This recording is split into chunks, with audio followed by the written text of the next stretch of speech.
Está conosco aqui o diretor de jornalismo da Band e apresentador do Band News Rio, Rodolfo Schneider, para conversar um pouco com a gente a respeito do que aconteceu ontem na cidade maravilhosa, né? Continua sendo maravilhosa apesar de tudo, mas uma cidade obviamente conflagrada pela violência já há muitas décadas. Rodolfo, bem-vindo. Eu acho que o que mais impressiona as pessoas é a gratuidade com que os criminosos tornam uma cidade inteira refém. Morre lá o sobrinho de um miliciano, são 35 ônibus queimados. Visto sósia de um miliciano num boteco da Barra da Tijuca, os caras vão lá e fuzilam 4 médicos, por engano. Como os bandidos ficam à vontade para agir e fazer o que bem entendem no Rio de Janeiro. Bom dia para você, bem-vindo. Oi, Megali, bom dia para você, Sheila, Carla, nossos ouvintes. Não sei se dá para dizer muito isso para o Rio de Janeiro. Ontem, dia 23 de outubro, certamente é um dia triste da nossa história do Rio de Janeiro, porque você pode até dizer assim, pô, Rodolfo, mas quantas vezes vocês já falaram de mortes de bandidos que resultaram em reações do tráfico ou até mesmo da milícia de uma maneira mais recente assim, mas nunca como ontem. 35 ônibus, um trem, o caos que foi, pessoas sem transporte para ir para casa, com essa magnitude que a gente viu ontem, mostra um pouco do que você acabou de falar, da gratuidade, mas do que eles estão andando, avançando e que o quadro tem piorado. Radicalmente tem piorado. E eu só queria rapidamente voltar, para quem não acompanha o Rio de Janeiro, para lembrar algo que o carioca, o fluminense, está um pouco acostumado, Sheila, que é o seguinte: década de 90, a gente tinha o tráfico lá atrás, você tinha as facções, as que estão aí hoje, basicamente. A milícia, naquela época, é criada com o que a gente chamava de polícia mineira, e que vocês vão lembrar que muitos, aliás, o filme Tropa de Elite mostra isso, que muitos políticos abraçaram, não que hoje não abracem e estejam dentro e apoiados pela milícia, mas com aquela coisa da polícia comunitária, porque eles começaram em Rio das Pedras, na Zona Oeste, com aquela coisa do tipo, olha, a gente tá aqui com a arma escondida, a gente não faz tráfico, a gente só dá, já que somos de dentro das corporações, a gente dá aqui a segurança, você me dá uma taxa comunitária de 10, 15, 20 reais, e a gente dá essa segurança, aqui não vai entrar nada, aqui vai dar paz. Um monte de gente achou isso lindo, maravilhoso.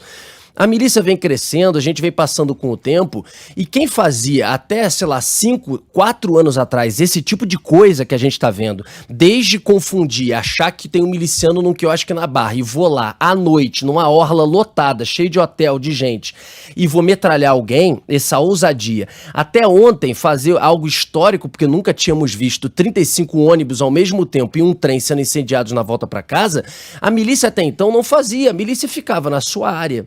A milícia não só controla hoje um terreno que basicamente é muito proporcional ao que o tráfico controla, como passou a ter o mesmo modus operandi do tráfico, tanto que hoje você tem.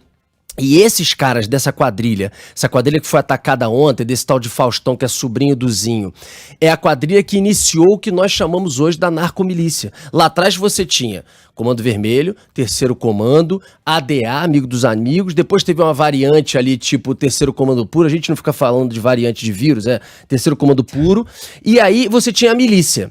Só que a milícia era assim, uma controlava uma área, porque ali o cara mandava, era aquele policial do não sei o que lá aqui. Agora eles estão mandando, veja o que aconteceu ontem, foram ataques em várias regiões do Rio de Janeiro, vários bairros, porque essa milícia é enorme, do Zinho. E eles que começaram desde o tal do Carlinhos Três Pontes, depois o Eco que foi morto e agora o Zinho, junto com o sobrinho que foi morto ontem, o Faustão, que eles começaram com a narcomilícia. Eles se juntam com o tráfico, eles muitas vezes traficam e eles passam a ter, inclusive, pessoas egressas do tráfico, que tem o perfil de ir pra dentro, de queimar ônibus, de atacar policial, de querer matar policial. E por que a gente ainda chama de milícia? A diferença passou a ser uma age no morro e outra no asfalto?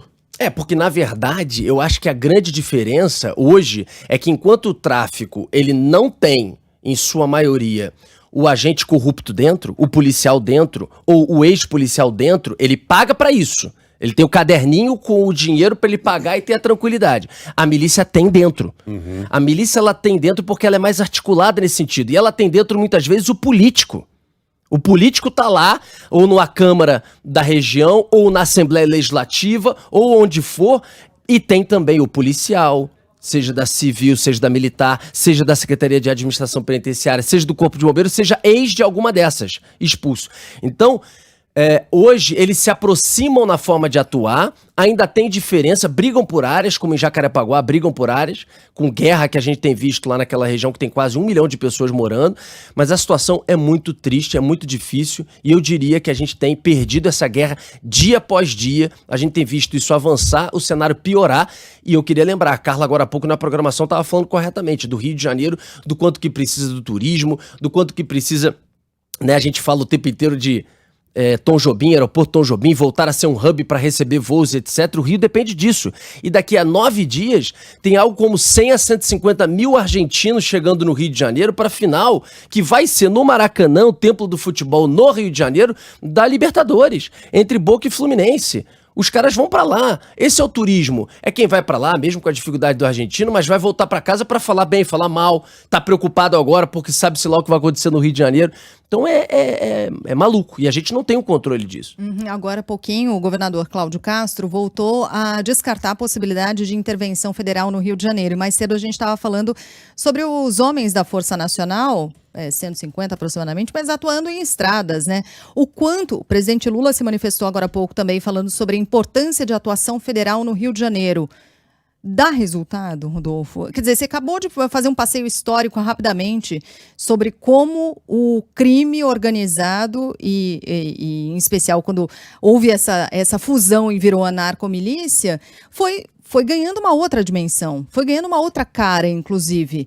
Qual é a saída quando você fala de atuação federal? Tem? Eu não diria intervenção, a gente teve intervenção lá atrás, mas ela pode ter feito uma coisa aqui ou outra positiva, mas a gente sabe que é efêmero, você não pode manter as Forças Armadas fazendo uma intervenção no Rio, no Rio Grande do Sul, no Paraná, onde foi eternamente, não tem como. Eu prefiro o caminho, e eu defendo isso já há muito tempo no programa do Rio, que não dá pra gente imaginar, se olha pro Rio de Janeiro, qual o maior volume de quartéis e forças armadas, homens, tropa no Brasil. Rio de Janeiro, porque foi capital durante muito tempo. Aí você olha pro Rio, a favela que é colada no muro do quartel, os caras ela é conhecida como uma dessas favelas, a Kelsons na Penha, é um dos bunkers de roubo de cargas. Ah, você tá de brincadeira, calma aí, o cara fica olhando de cima da torre o militar e o cara tá controlando do lado e botando carga pra dentro roubada. Então, o que eu acho é, as Forças Armadas no Rio, com Força Aérea Brasileira, com Marinha, com aeronáutica, com exército, inclusive com a Academia Militar das Agulhas Negras no Rio de Janeiro, no Sul Fluminense, a gente precisa de alguma forma entender que eles têm que colaborar. Então tudo bem, então você vai fazer o litoral do Rio, a Baía de Guanabara e os portos para impedir que as armas e drogas entrem por ali. Ah, o exército não pode atuar nas áreas conflagradas porque realmente o exército ele foi treinado para guerra. Então tá bom, então você não vai botar ele dentro de uma favela que é área conflagrada, deixa a polícia lá, mas o exército não pode ficar nas divisas, por exemplo, do estado, e até outros estados também, para contribuir para pedir também a entrada de armas e drogas. Então, assim, alguma coisa precisa ser feita, mesmo que seja integração, para poder ajudar. Porque o Rio, na verdade, não tem força suficiente, não tem hoje estratégia. O governador tenta falar em inteligência. Me desculpe, se ele me disser que a operação de ontem, como ele disse, foi bem sucedida, mas calma aí, você matou o tal do Faustão lá dentro. Não mudou nada. A milícia continua mandando lá hoje. E os caras queimaram 35 ônibus, um trem, transformaram o Rio num caos e no medo que tá lá hoje, me desculpe, então deixa o Faustão lá. Se a tua estratégia é essa bem sucedida, se você acha que isso tá fazendo algum resultado positivo, deixa o Faustão lá. Porque na verdade não é. O preço disso ele é muito alto. Se você me dissesse, eu desarticulei tudo, a gente até podia tentar colocar na balança. Mas não é o caso. Não teve uma pessoa morta. Olha essa imagem que a gente tá mostrando da live. Os caras botaram fogo em ônibus com passageiro dentro. Não tem ninguém morto hoje carbonizado por um milagre. No Rio de Janeiro, por um milagre, cara. Então assim, ridículo. Falar que foi bem sucedida essa operação. O que você Imagina quando for mal. Pois é, o que você descreveu pra gente antes, Rodolfo, é a máfia, né? Com agentes ocultos inseridos tanto nas forças de segurança, políticos também envolvidos, é aquela coisa da força oculta mesmo agindo. Então, talvez, eu acho que a gente tenha que olhar pro que foi feito no combate à máfia italiana, né? Por exemplo. Tem que ser uma ação muito maior e muito mais complexa envolvendo justiça e talvez as forças federais, mas não só de segurança, não só para aplacar ali e derrubar a temperatura. É uma coisa que tem que ser muito mais profunda, porque se depender das forças de segurança somente do Rio, como você disse, né, tem força oculta agindo. Você quer um exemplo? O chefe do Comando Vermelho hoje, citado ontem pelo governador Cláudio Castro, chama-se Abelha. O Abelha saiu pela porta da frente do complexo de Ericinó. Tinha um mandado de prisão aberto contra ele, Megali. em tese, deu um problema no sistema judicial do Rio e esse cara, chefe da maior facção do Rio, saiu pela porta da frente. Alguém sinceramente acha que esse cara não saiu, obviamente, por algum benefício? Então, veja, a gente tem um problema grande em solturas de bandidos, vários. Outro dia teve um que foi chefe aí de alguma gangue que simplesmente foi solto no Rio de Janeiro por superlotação de presídios. Olha, se tá superlotado, o primeiro que você solta é um chefe de quadrilha, não é o cara que furtou alguém numa praça? Então, a verdade é que o problema, como disse a Carla, ele é muito mais complexo, ele é muito mais profundo. O presidente da República agora há pouco falou sobre reforçar apoio federal. Lula foi presidente, para não personificar, Lula foi presidente 2 mandatos. Dilma foi presidente 1 mandato e alguma coisa. Depois Temer, durante 2 anos e meio, 3 anos. Bolsonaro, que é do Rio de Janeiro, Colégio Eleitoral do Rio de Janeiro, foi presidente 4 anos. Agora a gente está voltando para mais um mandato do Lula. O que mudou? Pelo contrário, quem é do Rio de Janeiro... E aí, claro, também você pega os governadores, vários deles presos, de Cabral a Pezão, Garotinho, né, Rosinha. Então, quando você pega esse histórico todo, você fala, o que está se fazendo? Investiu, apoio, força-tarefa, não força-tarefa. Quando você olha para o histórico, o Rio de Janeiro só piorou. Quem está lá só se desespera. Quando a gente olha, os números só são piores. Me impressionou muito o governador ontem ter aberto a coletiva com a frase que o crime organizado não ouse desafiar o Estado. Não ouse desafiar, o crime organizado pisoteou no estado do Rio de Janeiro ontem. E aí, Rodolfo, uma pergunta difícil, que talvez seja difícil de ser respondida em 1 minuto, que é o que a gente tem. Hoje, a milícia chega a ser mais perniciosa para a cidade do Rio de Janeiro do que o tráfico? Eu acho que sim, porque na verdade ela tem agente público dentro, né? Então quando você tem, porque é aquela coisa, né? O Boechat falava isso aqui, do bandido eu espero, lamentavelmente, o que ele fez ontem, né, do criminoso, que ele vá para do Estado não, do Estado a gente espera o contrário, que ele faça uma operação como a de ontem, em tese com inteligência, e que ele imediatamente, em contato com a PM, ele tenha planejamento e estratégia para impedir que o cara reaja e bote fogo em 35 ônibus. Então, do Estado, eu tenho que esperar isso. Então, se você tem gente do Estado dentro desses grupos, eu me preocupo mais com as milícias nesse sentido.